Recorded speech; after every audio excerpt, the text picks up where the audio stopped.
एक बार राजा ने अपने मंत्री से पूछा कि यह अंधविश्वास का क्या मतलब होता है। मंत्री ने बोला कि आप मुझे 4 दिन की छुट्टी दे दो, फिर मैं आपको बताऊंगा। राजा राजी हो गया और उसने 4 दिनों की छुट्टी दे दी।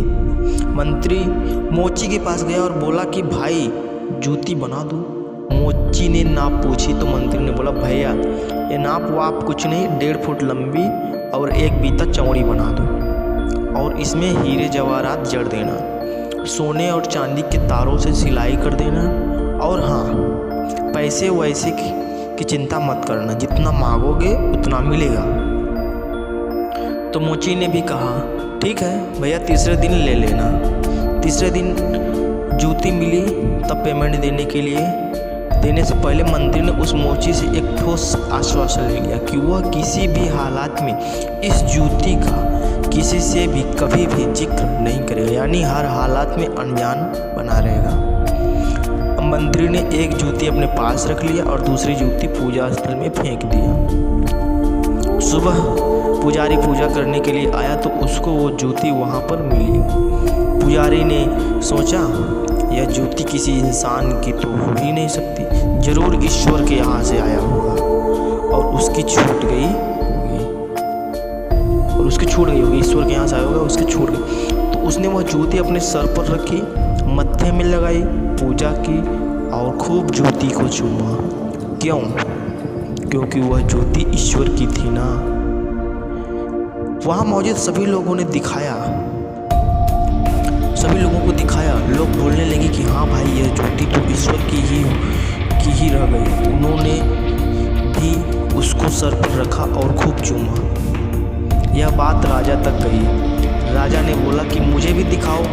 राजा ने देखा और बोला यह तो ईश्वर की ही जूती है। राजा ने भी उसे खूब चूमा, सर पर रखा और बोला इसे पूजा स्थल में ही अच्छी तरह से स्थान पर रख दो। मंत्री की छुट्टी समाप्त हुई। वह आया, बादशाह को सलाम ठोका और उतरा हुआ मुंह लेकर खड़ा हो गया। अब राजा ने मंत्री से पूछा कि क्या हो गया, मुंह क्यों बना रखा है? तो मंत्री ने कहा राजा साहब हमारे यहाँ चोरी हो गई। राजा बोला क्यों, क्या चोरी हो गया? मंत्री ने उत्तर दिया हमारे परदादा की जूती थी, चोर एक जूती उठा ले गया, एक बची है। राजा ने पूछा कि क्या एक जूती तुम्हारे पास ही है? मंत्री ने कहा हाँ जी मेरे पास ही है। उसने वह जूती राजा को दिखाई। राजा का माथा ठनका और उसने पूजा स्थल से दूसरी जूती मंगाई और बोला या ईश्वर, मैंने तो सोचा कि जूती ईश्वर की है, मैंने तो इसे चूम लिया। मंत्री ने कहा राजा साहब यही है अंधविश्वास, यही है कहानी कई मतों संप्रदाय धर्मों पर बिल्कुल सही बैठती है।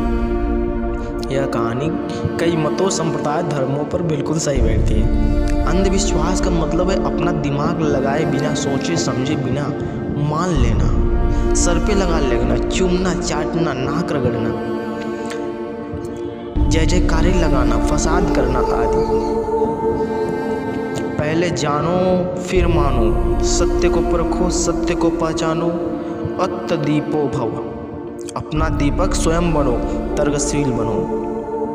अगर वीडियो से कुछ सीखने को मिला हो तो चैनल को सब्सक्राइब करके बेल आइकन जरूर दबाना। वीडियो अच्छा लगा हो तो एक लाइक जरूर करना। Thank you so much.